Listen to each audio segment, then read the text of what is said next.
Analizarte es un espacio dedicado a tu salud mental, donde abordaremos diversos temas como trastornos emocionales, relaciones interpersonales, resiliencia y crecimiento personal. Compartimos conocimientos y estrategias para promover el equilibrio mental y emocional en tu vida diaria. Hola, les damos la bienvenida a este episodio. Somos Mayela, Roberto y Ana, psicólogos de Analizarte. Hoy vamos a platicar sobre por qué es tan importante que los psicólogos tengamos nuestro propio proceso de terapia. ¿Cómo están? Hola, hola, muy bien, Maya. ¿Y tú? Roberto también. ¿Qué tal, chicas? ¿Cómo están? Muy bien. Pues bueno, el día de hoy teníamos esta pregunta que estaba flotando en el aire, el de por qué los psicólogos van a terapia. No sé si ustedes se los han preguntado. A mí me ha pasado que yo de repente le digo a algún paciente, sí, pues yo que voy a terapia también. Y me dice, ¿también vas a terapia? Pues claro, hay que ir a terapia, es parte de nuestro proceso. Ujú. Hay personas que no lo creen o piensan que por ser psicólogos hay un meme que dice, los psicólogos no tienen problemas, nada más van y checan sus apuntes de la carrera y listo. Pero no, sí es bien importante. Sí, a mí justo me pasó hace poquito que una amiga que no es del medio, iba a salir con ella, ¿no? Y le dije, ay, perdón de que me retrasé de que 5 minutos, es que estaba en terapia. Y ella me dice, ¿cómo en tu terapia? Entonces, sí, o sea, es algo que a veces hay personas que lo saben y lo entienden, pero hay personas a las que se le hace como algo como que medio extraño o que no alcanzan a entender como estas partes. Entonces, creo que está súper padre que platiquemos de eso hoy. Justamente, una de las cosas que pasa, y digo, es una pregunta que me ha surgido y que ha surgido con varias personas que conozco, es ¿por qué hay resistencia de otros psicólogos para buscar su propia terapia personal? Yo creo que ir a terapia es un paso muy importante como profesionales, pero también nos pone en jaque como cualquier persona que decide dar un paso a cuidar su salud mental con ver nuestros propios problemas, nuestros propios, decíamos, ¿no? Estos monstruos internos que a veces hay que reconocer y conocer. Y podemos estar como muy cómodos pensando que tenemos las herramientas necesarias por estar estudiando la profesión. Sin embargo, yo creo que esas resistencias que tenemos todos, también la tenemos los psicólogos y tenemos ahí algo que se llaman mecanismos de defensa, podernos esconder detrás de decir, bueno, pues es que ya me leí el DSM, es que yo ya conozco de esto, ya tengo herramientas, me da como una excusa para no poder enfrentar mis propios problemas. Y eso es de manera inconsciente. Yo creo que eso sería uno de los principales motivos por los cuales tenemos ese miedo. Sí, como esa resistencia, más que miedo es como una resistencia que pues somos humanos, así que tenemos las mismas resistencias y los mismos temores a enfrentar eso, ese lado oscuro de nosotros que tiene cualquier persona.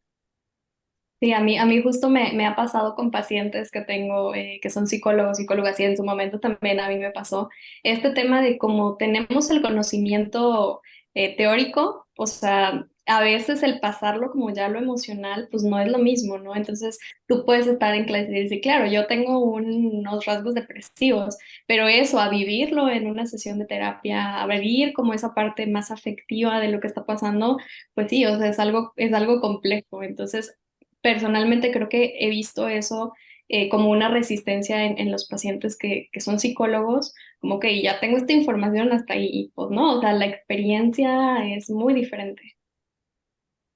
Sí, Justamente, justamente creo que pasa mucho, que pasa esta parte de el trabajo te lo puedes terminar llevando a casa, ¿no?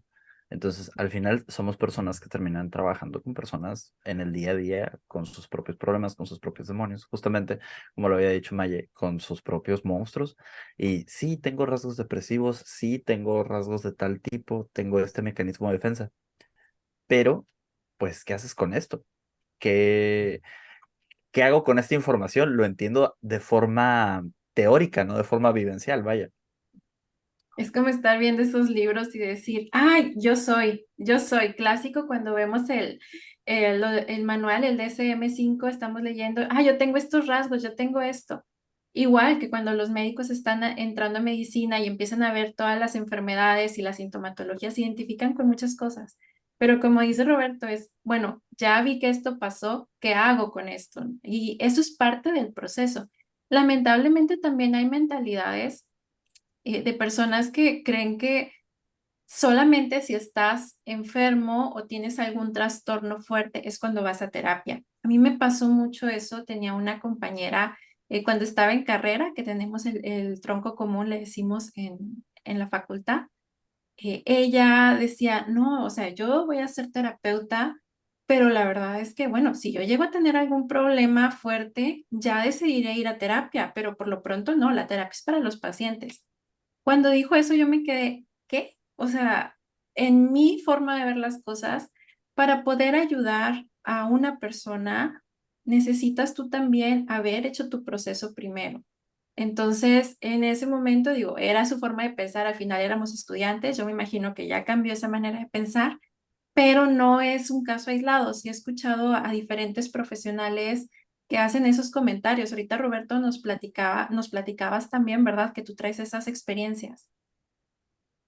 Sí, tanto propias, incluso yo en algún momento tuve mi propia resistencia de no, no quiero ir al psicólogo porque el psicólogo es para el que está enfermo de la mente, idea que uno tiene cuando está iniciando la carrera. Justamente yo empecé proceso terapéutico como por el tercer, cuarto semestre y me fui de largo, ¿no? Me gustó lo que se siente la terapia. Y también tenemos esta parte que creo que es importante como hablar, ¿no? Y es el cómo el mismo trabajo que hacemos termina haciendo mella en la salud mental de uno. Este, retomando esta idea del llevarte las cosas a casa, ¿no? Hay veces que, justamente como lo hemos hablado en otras ocasiones, hay que revisar las transferencias, las contratransferencias, el cómo tu relación con un paciente está generando algo en ti, que luego genera algo en tu vida y que luego regresa y luego regresa de vuelta. Como que se hace una especie de circuito sobre eso, ¿no? Sí, ese tema, o sea, es algo pesado a veces el trabajar, como dice Roberto, con casos, con vidas, con familias. Entonces sí, es muy importante como cuidarnos, porque si nosotros no estamos bien, pues va a ser muy difícil que podamos ayudarlos. Entonces, una forma es esa, ¿no? El ir canalizando de una forma positiva todas estas experiencias que estamos teniendo, todo este cansancio que estamos teniendo en la terapia, ¿no? Y algo que a mí me ayudó mucho fue a poner límites, porque yo me podía agarrar 12 horas seguidas viendo pacientes y bueno, muy bien en las sesiones, pero terminaba y terminaba frita. Entonces, este tipo de situaciones sí es muy importante como que canalizarlo ahí, trabajarlo ahí, para que nuestras propias decisiones sean en función de nosotros para poder ayudar a los demás también. Entonces sí, es algo muy, muy bonito. Yo empecé también terapia antes de estudiar psicología. No fue una de las razones por las que iba a estudiar, o sea, yo ya lo sabía. Pero sí, justo esta parte, ¿no? Y algo que también me pasó mucho a mí fue cuando salí de la carrera y empecé a trabajar con pacientes, o sea, yo todo eso me movió un chorro. Entonces también el yo llevarlo a mi propio proceso, o sea, fue entender muchas cosas, encontrar también como confianza en mí misma como terapeuta, encontrar mi propio estilo, o sea, son muchas cosas que se mueven cuando te dedicas a esto, que si no tienes un acompañamiento, no es que no lo puedas hacer, pero pues se vuelve un poco más complicado, se vuelve algo más pesado. Entonces, la verdad es que creo que es fundamental, incluso para eso, para encontrar tu propio estilo como terapeuta, el haber tenido ya estas experiencias de haber trabajado con tus propias herramientas y con tus propios rasgos y todo eso. Para ustedes, para ti, Maye, ¿cómo fue esta parte? Yo creo que tal cual tú lo dices, yo soy una persona súper sensible, entonces suele escuchar esas preguntas que me llegan a hacer, oye, no, yo si yo fuera psicóloga, yo lloraría en cada sesión. Pues es que yo creo que parte del trabajo es que tenemos bastante empatía y bastante sensibilidad, es parte como del perfil que tenemos los psicólogos. En mi caso, pues igual, yo sí tengo, como le dicen acá, el corazón de pollo, ¿no? Entonces fue todo un reto trabajar porque día a día empatizamos y trabajamos con el dolor de las personas. Y parte de nuestro buen trabajo, nuestra buena manera de trabajar es literalmente hacer todo nuestro esfuerzo por ponernos en el lugar de nuestro paciente y sentir prácticamente lo que nuestro paciente está sintiendo a la vez que estamos fuera y somos de manera objetiva para tratar de apoyar y aportar en ese camino que están, en el cual los estamos acompañando. Esto lo platico para dimensionar el nivel de afectación que podemos tener. Entonces, poder ir a nuestro espacio con nuestro terapeuta, con nuestra terapeuta, a hablar, porque recordemos, nuestra profesión es confidencial. Quiere decir que todo lo que escuchamos, todo ese dolor que cargamos, no lo podemos andar platicando, no es como a lo mejor en otras profesiones, en otras carreras, que sales y vas y te quejas, no sé, estás tomándote un cafecito, unos drinks con las amigas, con los amigos, de que no, sí, me dijo esto y pasó esto y tenía un proyecto y pasó esto y el cliente me dijo que eso es una parte catártica como de descarga muy padre, pero nosotros no, nosotros nos quedamos con todo porque es parte de nuestra ética el brindar esa confidencialidad. Por eso necesitamos esos espacios para ir a sanar también nosotros, para aprender a poner ciertos límites donde mientras estamos en esa hora con nuestro paciente, conectemos totalmente con ellos. Y claro, a veces nos llevamos la preocupación afuera, pero ir a nuestra terapia nos ayuda también a ver qué es lo que nos removió, qué cosas son las que nos vinculan, qué nos hace clic ahí para tratar de proteger nuestra salud mental. Yo por eso lo tengo como una práctica de cada semana yo voy a mi terapia. Antes iba 2 veces, ahorita voy nada más una vez, pero para mí esto es básico y fundamental. Sí, sí, sí, y es que tiene muchísimo sentido. Ahora, pues ustedes tienen mucho más experiencia en este rubro por la cantidad de tiempo que llevan aquí. Entonces, ¿cómo creen ustedes que puede la terapia mejorar la competencia profesional del psicólogo? Por todo esto que mencionaba Maye, es bien importante en el momento en el que estamos empezando a ver pacientes, que se pueda hacer como un clic entre lo que estamos viviendo como terapeutas en esa situación, el cómo nos sentimos, el qué estamos expresando, el cómo nos desenvolvemos como terapeutas, pero también sobre la historia personal de cada uno, ¿no? A lo mejor va a haber casos que a mí me muevan más que a ustedes, por ejemplo. Entonces, todo eso, si yo lo llevo a terapia, eso me va a ayudar a entender mejor a mi paciente, me va a ayudar a entenderme mejor a mí y sobre todo, y lo más importante, no mezclar cosas, saber hasta dónde es mío, hasta dónde es del paciente, el tema de la transferencia, de la contratransferencia, o sea, entenderlo diferente. Porque lamentablemente hay muchas ocasiones en donde los psicólogos meten muchas cosas personales al momento de dar consulta y eso perjudica bastante los procesos de los pacientes, ¿no? Afortunadamente me ha tocado trabajar con pacientes que son psicólogos, que son muy buenos, muy éticos, y este trabajo como de ir entendiéndose a ellos mismos en relación con los casos que están viviendo y como les digo, porque unos casos los mueven más que otros y todo eso, pues sí, es ir desahogando en otro lado toda esa parte afectiva de ellos para que ellos puedan concentrarse en los procesos de sus propios pacientes, ¿no? Justo tengo algunos casos así de pacientes que después se vuelve también, como decía Mayo, como un poco supervisiones en sus propios casos y es un ejercicio muy bonito porque tú como terapeuta les ayudas como a hacer esa unión de ideas, esa red de lo que está pasando con los casos y la verdad es algo muy bonito y sí, o sea, definitivamente es algo, creo yo, fundamental el que los psicólogos tengan su propio proceso. Y es que qué riesgo, ¿no? Quiero compartirles esto porque es mucho riesgo. Nosotros lo sabemos desde la parte teórica porque vivimos en esto, estamos en un proceso. Pero, por ejemplo, vamos a hacer un ejercicio de imaginación. Imagínate que tú que nos estás viendo eres psicólogo, ¿ok? O psicóloga. Entonces, eres muy bueno, pero nunca has ido a terapia. Resulta que tu historia tienes un problema muy fuerte con tu mamá. Siempre es conflictivo, tu mamá es muy conflictiva, siempre tienes ahí como un problema no resuelto. Entonces, cada cosa que te dice tu mamá te la tomas a mal y hay muchos problemas.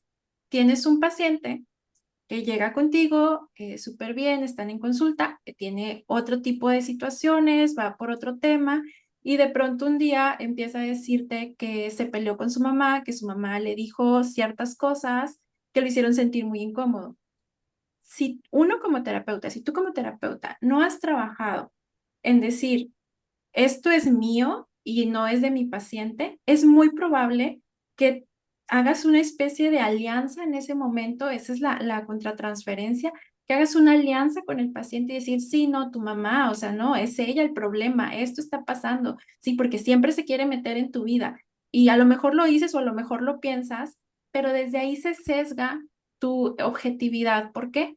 Porque te hizo clic con esa mala relación que tienes con tu mamá y entonces estás identificándote ahí con tu paciente y estás diciendo, sí, las mamás son malas cuando realmente no sabemos y si el caso específico de tu paciente es ese, que por el ejemplo que estoy dando, pues no era el motivo, ¿no?